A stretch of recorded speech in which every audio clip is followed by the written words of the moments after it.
Hello বন্ধুরা, welcome back to my new mini blog. বাঙালির 12 মাসে 13 পার্বণ, আর সেই পার্বণের মধ্যে একটা হলো রথের মেলা। সেন্ট্রাল পার্ক এবং রথতলায় রথের মেলা হয় যেন আমাদের এখানে। আর সেই মেলাতেই পাঁপড় ভাজা, হরেক রকমের দোকান, সাথে জিলিপি, গজা, বাদাম, আরও কত কী। মেলাতে কিন্তু অনেক লোকের নানান ধরনের উপার্জন হয়। কেউ তিলক পরিয়ে টাকা নিচ্ছে, কেউ পানের স্টল, কেউ বা আলুর, কেউ আচার, কেউ নানান রকমের গিফট, নাগরদোলনা, চায়ের দোকান, নানান ধরনের জিনিস কিন্তু মেলায় এসে পেয়ে যাবে তোমরা। আজকে আমি চলে এসেছি রথতলার রথের মেলাতে। রথতলা কিন্তু রথের মেলার জন্যই প্রসিদ্ধ। হ্যাঁ বন্ধুরা, অনেক আগের থেকেই আমি এই মন্দিরটিতে আসি। অনেক পুরনো বলা যেতে পারে, জানো।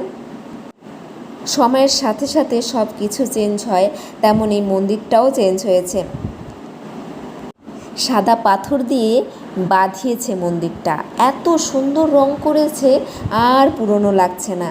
দেয়ালগুলো ভাঙাচোরা ছিল, কতই না পুরনো লাগতো জানো।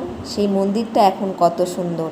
ভেতরে আছে রাধাকৃষ্ণর মূর্তি, গোপালের মূর্তি, আরও শিবলিঙ্গ, কত কী। পুরোহিত মশাই বসে আছে, অনেকে এসে পুজোও দিচ্ছে, কিন্তু জাস্ট মন জুড়িয়ে যায় এখানে এসে। দেখো বন্ধুরা, আমি এই কুর্তিটা পরে আজকে মেলায় এসেছিলাম।